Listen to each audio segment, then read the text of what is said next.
Sveiki, draugai! Kanalas Uždraustas Ragelskis sveikina jūs. Dalinkitės, platinkit, kol dar neuždraustas ir pagal galimybę paremkite. Visi būdai į paramą. Po kiekvieno video esančiame aprašyme paprasčiausiai paspausti mygtuką Join arba prisijungti ir tapti rėmėjų tiesiai YouTube'e. O dabar tema. Aš jau daug kartų ir kaip man atrodo įtikinamai bandžiau paaiškinti, į ką žmonės veliasi, dalyvaudami visokiose paramos kabutėse rinkimo akcijose tiems, kas Ukrainos karo fronte žudo rusus. Netgi reklaminiai plakatai būtent tokie ir buvo, kad štai tavo 5 eurai padės nužudyti rusą. Taigi, draugai mano, kaip manote, kaip į visas šitas akcijas reaguoja Rusijos federacija kaip valstybė? Jinai reaguoja labai paprastai. Jinai tokių akcijų rengėjus ir dalyvius laiko terorizmo rėmėjais ir terorizmo finansuotojais. Ir dabar, šiandien man Facebook'e parodė Lendraičio Donato paskyroje paskelbtą išverstą Rusijos tyrimų komiteto pranešimą. Российский следовательный комитет, tenai, kaip čia, turbūt aukščiausias organas pradedantis ikiteisminius tyrimus. Panašiai kaip, sakykime, mūsų generalinė prokuratūra tikriausiai, kažkas tokio, kuris užsiima rimtais dalykais ir paskui apie juos skelbia ir viešina. Specialiai, kad kaip galima daugiau žmonių apie tai žinotų. Ir štai, Rusijos tyrimų komitetas skelbia, kad Lietuvos žurnalistui paskelbtas nuosprendis už samdinių materialinį aprūpinimą, terorizmo finansavimą ir neteisėtą Rusijos federacijos valstybės sienos kirtimą. Rusijos federacijos tyrimų komiteto vyriausiojo tyrimo departamento surinkti įrodymai buvo pripažinti antrojo vakarų apygardos karo teismo pakankamais, kad būtų galima paskelbti nuosprendį in absentia, nežinau, ką tai reiškia, baudžiamojoje byloje prieš Lietuvos Respublikos pilietį Eldoradą Butrimą, buvusi LRT, Lietuvos nacionalinio radijo ir televizijos žurnalistą. Taip, Eldoradas Butrimas netgi vieną kartą buvo apsilankęs mano byloje, tiksliau toje byloje, kur mane bando Justo Lauciaus dirigavimu nuteisti 2K. Faina Kuklianskė ir Natalija Kolegova, abidvi nelietuvių tautybės, abidvi nekenčia lietuvių daugiau negu lietuviai jų, už tai, kad aš reikalavau ir reikalauju, kad Lietuvos piliečiai ir Lietuvoje gyvenantis asmenys laikytųsi Lietuvos įstatymų. Ir už tai, kad aš atvirai demaskavau 2020 metais bandytų įvykdyti perversmo Baltarusijoje propagandą ir jos neįgalumą. Tai keršydami mano štai šitie lietuvių nekenčiantys asmenys ir pradėjo ikiteisminį tyrimą, paskui į bylą į teismą pasiuntė, dabar ta byla yra apeliacinėme teisme ir viename iš posėdžių, kai jau šitą teisėšiką pasikvietė kiek galima daugiau žurnališliuškų tam, kad formuoti visuomenės nuomonę apie tai, kad štai žiūrėkite, tuoj bus nuosprendis šitam niekšui nusikaltėliui Ragelskiui. Tai Eldoradas Butrimas buvo vienas iš tų, kurį, nežinau, kas pasiuntė LRT ar kažkokia kita institucija padalyvauti teismo posėdį. Jisai pasėdėjo, pamatė, kokios blėnys vyksta ir daugiau ten nebesirodė. Tai vienintelis atvejis, kada aš jį mačiau gyvą ir daugiau nieko išskyrus to, kas ten Facebook'e ir informacinėje erdvėje plaukiojo, jo straipsniai, jo įrašai apie tai, kas dedasi Ukrainoje, maža to kartais ir pakankamai kritiški ir pakankamai, sakykime taip, ne vienpusiški, bet buvo skelbiami. Patys galite susirasti pagal pavardę, vardą pavardę. Ir štai dabar jam yra jau priimtas teismo sprendimas. Jis pripažintas kaltu pagal Rusijos Federacijos baudžiamojo kodekso 359 straipsnio pirmąją dalį, 205.1 straipsnio 1.1 dalį ir 322 straipsnio 3 dalį. Kas yra samdomojo kario aprūpinimas, tai samdinio aprūpinimas, kita materialinė parama, terorizmo finansavimas, neteisėtas Rusijos Federacijos valstybės sienos kirtimas. Jam 3 nusikaltimai. Inkriminuoti ir Rusijos teismo patvirtinti. Tyrimo metu ir teisme buvo nustatyta, kad 2024 metų balandžio ir spalio mėnesiais Butrimas savo administruojamame puslapyje socialinėme tinkle uždraustame Rusijos Federacijos teritorijoje paskelbė pranešimus apie lėšų rinkimą reikalingų automobiliams įsigyti Tarptautinio legiono kabutėse samdiniams, Lietuvos piliečiams Albertui Glazauskui ir Raimondui Urvikui. Jie dalyvavo karo veiksmuose Ukrainos pusėje prieš Donecko ir Lugansko liaudies respublikų saugumo pajėgų atstovus, taip pat prieš Rusijos karinius pareigūnus. Butrimo bendrininkas Valdas Bartkevičius nupirko ir perdavė minėtiems asmenims 2 automobilius. Be to, Butrimas skelbė pranešimus apie lėšų rinkimą automobiliams įsigyti Ukrainos ginkluotųjų pajėgų daliniams dalyvaujantiems teroristinėje veikloje Kursko srities teritorijoje. Kartu su Bartkevičiumi jis pristatė 3 automobilius Ukrainos ginkluotųjų pajėgų daliniams. Supratot, kuo jisai užsiėmė. Taip, savo Facebook'e ten paskelbė rinkliavą, prisidėjo prie automobilių galbūt nuvarimo, žodžiu, pasidalino, kad duokite babkių, jeigu Bartkevičius pirko, tai tikriausiai pasidalino nuorodomis į Bartkevičiaus rinkliavą. Taip. Ir viskas tas vyko Facebook'e. Ir dar mažo to sugebėjo nuvažiuoti į Kursko sritį. Taip padarydamas dar vieną epizodą, tai neteisėtą sienos kirtimą. Kas galutiniam rezultate gavosi? Teismo nuosprendžiu Butrimui paskirta 20 metų laisvės atėmimo bausmė. Jis paskelbtas tarptautiniu ieškomu asmeniu. 2025 metų teismo nuosprendžiais Glazauskui ir Urvikui už akių buvo skirta po 14 metų laisvės atėmimo bausmės. Jie pripažinti kaltais padarė nusikaltimą nurodytą Rusijos Federacijos baudžiamojo kodekso 359 straipsnio 3 dalyje, tai yra samdomo kario dalyvavimas ginkluotame konflikte. Bartkevičiui už akių paskirta 23 metų laisvės atėmimo bausmė. Jis pripažintas kaltu dėl visos eilės nusikaltimų, įskaitant tokius kaip viešas terorizmo pateisinimas, terorizmo finansavimas, neteisėtas Rusijos Federacijos valstybės sienos kirtimas, plėšikavimas ir taip toliau. Viskas, pranešimo pabaiga. Taigi, žurnalistas savo nelaimį, filmuojantis ne tik kažkokius siužetus, ne tik juos aprašantis, padalyvavo platinant informaciją apie rinkliavas. Padalyvavo automobilių pristatyme fiziškai kažkur svetimoje valstybėje.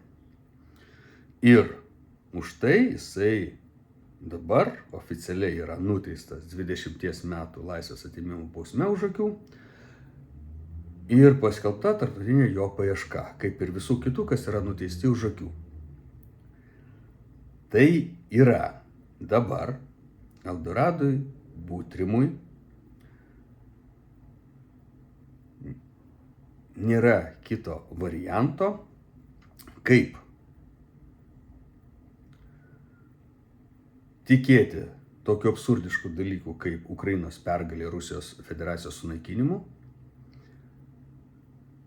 tikėti tokiu absurdišku dalyku kaip visų šitų nusikaltėlių, kuriuos už akių nuteisė Rusijos federacijos teismai, amnestija, ir tikėti tokiu absurdišku dalyku, kad šiame skaitmenizuotame, globalizuotame pasaulyje jis galės kažkur saugiai pasislėpti.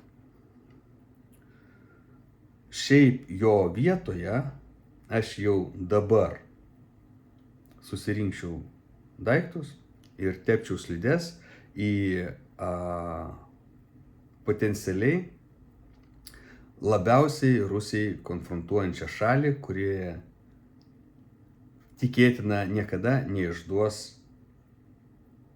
nusikaltėlių pagal Rusijos arešto orderį. Tai yra, ko gero, vienintelė tokia vieta yra Didžioji Britanija.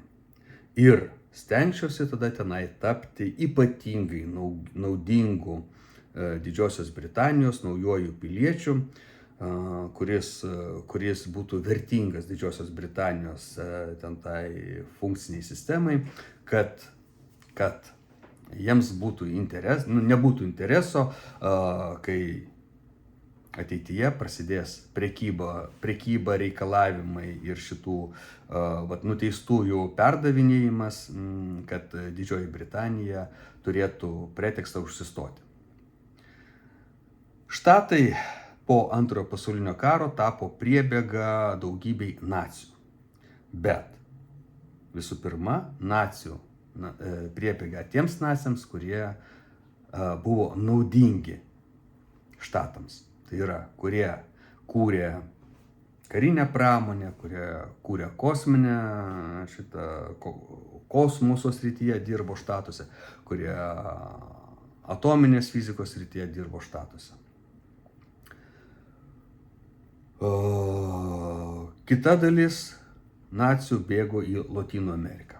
Kodėl? Todėl, kad ten buvo tuo metu pakankamai aukštas ir vakarietiškas gyvenimo būdas tokiose šalyse kaip Argentina, Brazilija, Paragvajus, Čilė. Ir jie tenai keitė savo tapatybės, keitė dokumentus ir maskavosi, slėpėsi, tam, kad jų neatrastų. Po Antrojo pasaulinio karo tokios galimybės buvo. Netgi dalis nacių sėkmingai slėpėsi ir Tarybų sąjungoje, ir buvusių kolaborantų su nacių nusikaltėliais slėpėsi Tarybų sąjungoje ilgą laiką, ir kartais netgi tik tai atsitiktinumo dėka paaiškėdavo, kad štai šitas kelis dešimtmečius tarybinis pilietis, sąžiningai tarnaujantis Tarybų valdžiai, yra nacių kolaborantas. Ir jį reikia teisti už nusikaltimus prieš žmoniją.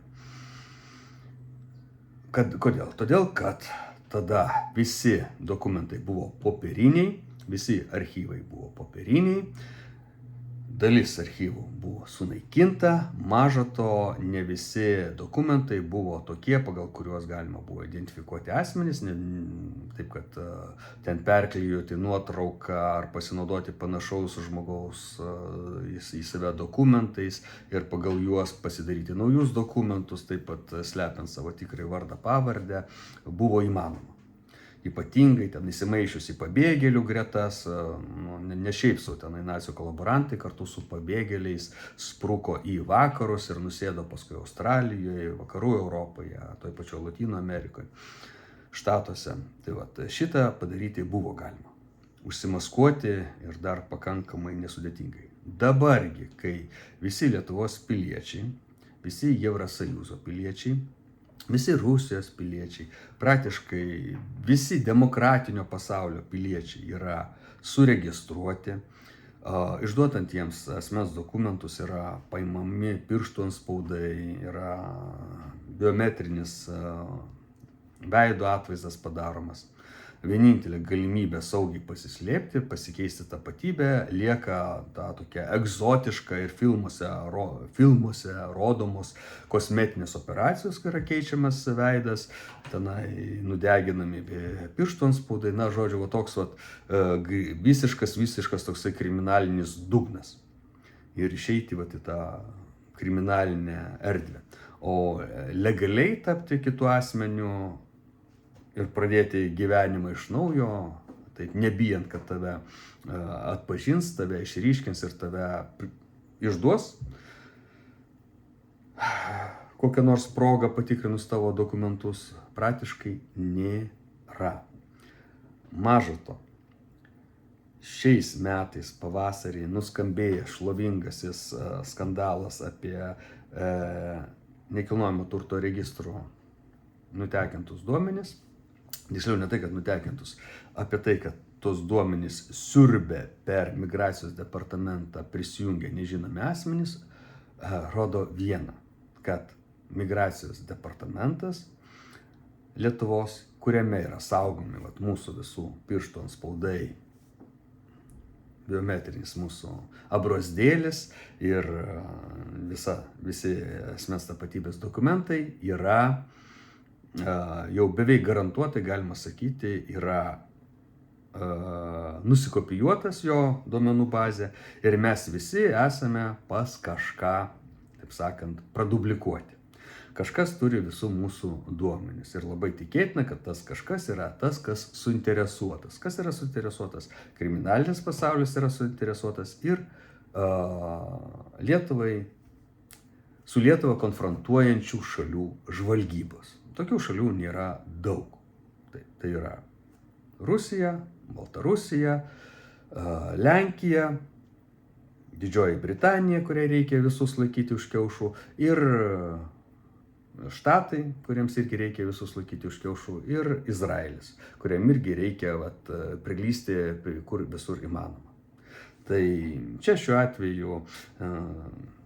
atveju mes esame grynai informacinė prekė ir jeigu kažkas naudodamasis migracijos departamento kompiuteriais ir jų paskyromis jungiasi prie registrų centro ir iš tenai pumpavo duomenys, tai reiškia migracijos departamento kompai jau yra peržiūrėti, jau yra nusikopijuoti ir kas tenai migracijos departamento serveriuose guli irgi yra ten, kur ten pas tuos, kam tai yra įdomu. Rusijos žvalgybai, manau, Lietuvos kaip potencialios fronto teritorijos gyventojų duomenys Rusijos federacijai yra tikrai įdomus. Štai jie gaudo Lietuvos piliečius, teisė juos už akių, jeigu įmanoma pagauna, teisė pagautus ir atitinkamai jiems labai yra naudinga turėti tokią informaciją su visais mūsų, kaip sakiau, pirštų antspaudais ir kitais duomenimis. Tai reiškia, kad Eldoradas Budrimas net ir, sakykime, legaliai pasikeitęs vardą pavardę, bet išlaikė savo veidą, išlaikė savo pirštų antspaudus, jisai bus atsekamas kitose sistemose ir pasislėpti jam iki gyvenimo pabaigos nepavyks. Ir pagalvokime, ką reiškia 50-mečiui žmogui 20 metų kalėjimo. Tai yra praktiškai gyvenimo pabaiga. Lygiai tas pats tam Bartkievičiui 23 metai. Tai irgi yra gyvenimo pabaiga. Įdomiausias momentas, kad tie samdiniai, kurie fronte sėdi ir tikriausiai šaudo į rusų pusę, leidžia į pusę dronus, dalyvauja kažkokiuose kitose kariniuose veiksmuose, kuriems Bartkievičius ir Budrimas tuos automobilius organizavo, vežė, ir už ką jie, už tuos epizodus jie yra teisiami. Žinoma, ten Bartkievičius ten visą puokštę turi tokių epizodų. Tai kad šitie samdiniai, kuriuos aprūpino Budrimas ir Bartkievičius, jie yra nuteisti mažesnėmis bausmėmis negu žurnalistas Eldoradas Butrimas, kuris nežinau, kokio jisai naivumo vedinas, kas jam tenai į galvą, ko bzikas šovė, bet prisidėjo prie tokios veiklos. Ir aš, tai tie samdiniai 14 metų sėdės, o Eldoradas Butrimas 20 metų. Ir garantuoju be teisės išeiti anksčiau laiko. Jeigu jūs galvojate, kad dabartinis, taip sakant, visas pasaulis prieš Rusiją ir ojoje, čia tikrai nieko nebus, galvokite iš naujo.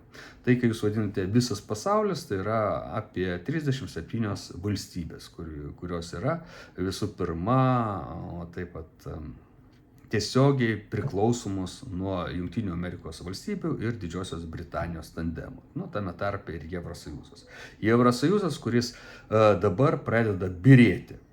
Ir kuo toliau, tos tendencijos vis labiau greitės, kuo toliau gilės demografinė krizė, vis šitas religiniai prieštaravimai, kuo labiau Evrosąjūzo senuosius vakarų Europos gyventojus keis naujieji europiečiai, tai gerai įdegę europiečiai, spjaunantis ant visos tos senosios Europos istorijos, tradicijų ir viso kito, tuo tas procesas eis greičiau ir staiga mes pamatysime, kad Vengrija, Slovakija, Čekija, Bulgarija su Rusija yra tokios pat geros draugės, vos ne kaip Baltarusija. Ir atitinkamai šitas visas pasaulis, sakot, smarkiai ims trauktis tiems žmonėms, kurie įsivėlė į terorizmo rėmimą Rusijos akimis ir kuriems yra priimti nuosprendžiai už akių ir paskelbta tarptautinė paieška. Primenu, už šitos nusikaltimus nėra senaties termino ir ta tarptautinė paieška tęsis visą jų gyvenimą, kol nebus gautas patvirtinimas apie jų mirtį. Taigi, pasaulis trauksis ir mažės. Ir kažkurio metu Vokietija, kuri labai sėkmingai prekiavo su Rusija, tapusi ten kokią nors politiškai kitokią, persiformatavus, pasikeitusi irgi, galbūt netgi su kai kuriom atskilusiom dalim nuo Vokietijos, irgi labai džiaugsmingai pradės išdavinėti tuos, kam yra paskelbta Rusijos federacijos tarptautinė paieška. Nekalbant apie tos momentus, kai grinai prasidės prekyba karo nusikaltėliais. Jūs mums išduosite šitos, o mes jums parduosime dujas už mažesnę kainą. Tai yra elementaru. Tai yra, kaip vokiečiai sako, realpolitik. Tai yra žmonės dalyvaujantis kare, yra resursas ir su jumis yra elgiamasi kaip su resursu, kaip su patrankų mėsa. Ir toliau su jumis bus taip elgiamasi, jūs būsite banali mainų prekė. Ir dabar tas yra, tik tai žymiai siauresnėme mastelė. Bet sakau, kadangi skaitmenizacija, globalizacija ir kontrolė skaitmeninė pažengusi ir toliau žengia neregėtais žingsniais, gali atsitikti toksai momentas, kad atsisėdęs į automobilį, Eldoradas Butrimas negalės jo užsivesti, nes automobilyje įrengtas veido skaitytuvas atpažins, kad tai yra paieškomas nusikaltėlis ir užrakins duris ir iškvies greitojo reagavimo dalinį. Taip, draugai mano, taip. Mes gyvename tokiame pasaulyje, kuris keičiasi neįtikėtinu greičiu. Ir mūsų sprendimai priimami dabar, ar ne? Mums reikia truputėlį žvilgtelti į priekį, kokios gali būti tų sprendimų pasekmės. Ir tai, kad daugybė žmonių Lietuvoje apie tai negalvoja ir lygiai taip pat kaip Eldoradas Butrimas sudalyvavo kažkokiose akcijose, ten pinigų rinkimuose, dalinosi tais kvietimais rinkti pinigus, na, tai dar turės labai ir labai liūdnų pasiekmių ir žvyksmų iki dangaus, o mus už ką, o kas čia tokio, ašgi tik tai tenai 100 euriukų pervedžiau tenai, ašgi tik tai mygtuką ten aukojimo puslapyje paspaudžiau, ašgi tik tai, ašgi nežinojau ir visa kita. Draugai mano, nacių nusikaltėlius gaudė ir tebegaudo iki šiol, nors praėjo 80 metų ir didelė dalis jų fiziškai yra išmirę, bet nedaug dievė atseka kokį nors gyvą ir tada bando jį išlupti, iškrapštyti, na, o ypatingais atvejais tiesiog tyliai jį nukokošinti. Jeigu jūs galvojate, kad dabar, kaip sakiau, kai viskas pereina ant automatinių sprendimų, automatinių ten tų paieškų, informacijos filtravimo, bus sudėtinga sugaudyti tas dešimtis ir šimtus tūkstančių įsivėlusių į tai, ką Rusijos federacija vadina terorizmo finansavimu, jūs labai ir labai klystate. Vienintelis dalykas, ką galite padaryti, jeigu jums dar tokios kvailos mintis, ką nors prisidėti yra, tai kuo greičiau nutraukti visą tą veiklą, visas tas nesąmonės ir žviegti kiek galima garsiau apie tai, kad Lietuva turi būti neutrali. Lietuva neturi jokiais būdais veltis į karą. Lietuva neturi jokiais būdais prisidėti prie rusų žudimo Ukrainoje.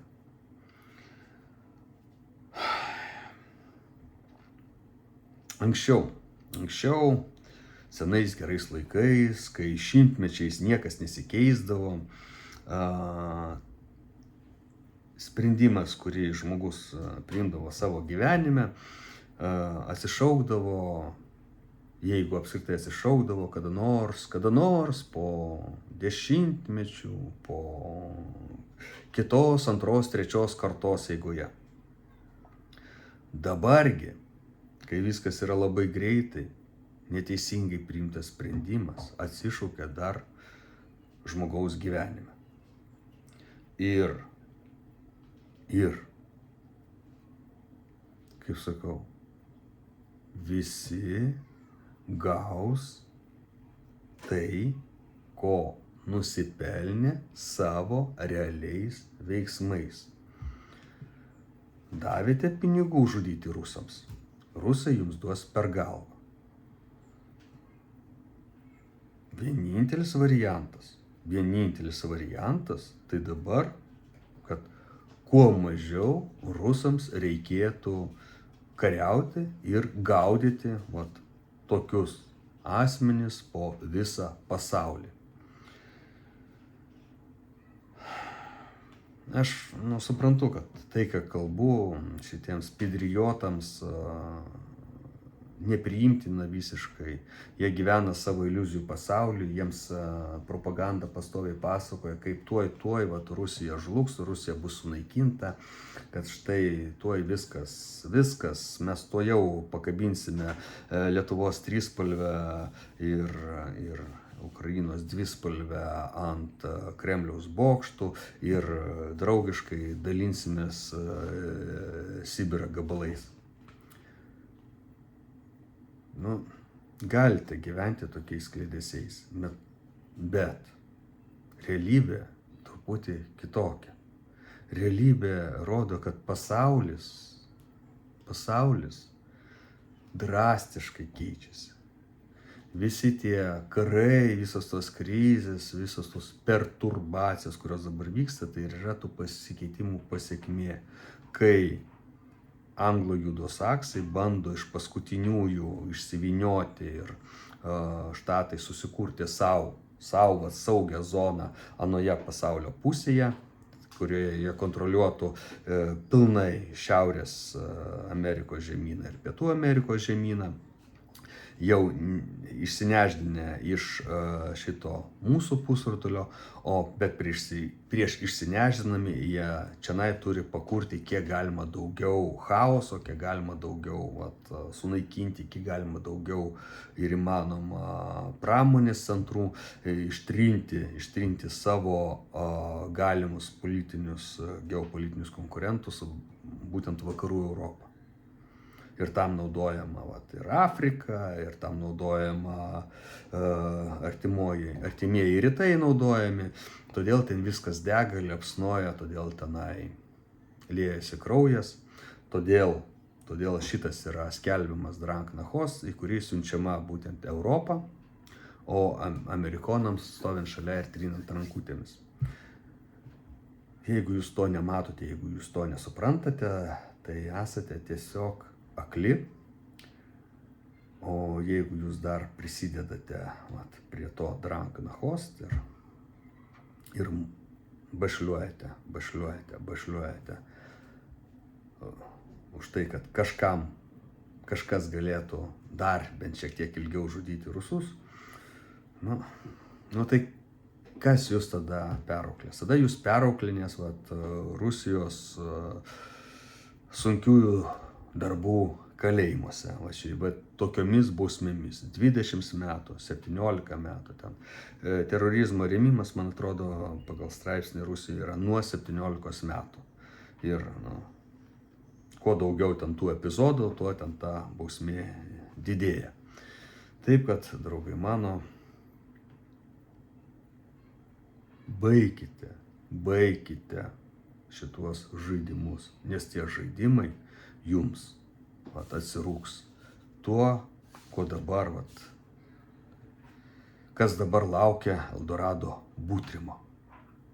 Nerimastingas likęs gyvenimas. Ir man nėra jokio džiaugsmo, kad štai kaip ir atrodytų apynormalis žmogus, tegu ir tenai kitos nuomonės, ar ne, įsivėlė į tai, kas jam išvirs, ne į tai, kad riziką, į praktiškai tokį laukimą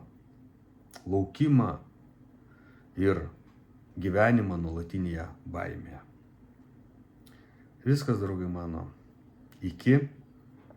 Dalinkite, platinkite, jeigu prižiūrėti iki šitos vietos, reiškia, jums buvo įdomu, vadinasi, jūs tikrai galėtumėt prisidėti prie liaudies žurnalistikos kūrimo ir visos nuorodos, kaip tai galima padaryti, yra po kiekvienu video esančiame komentare.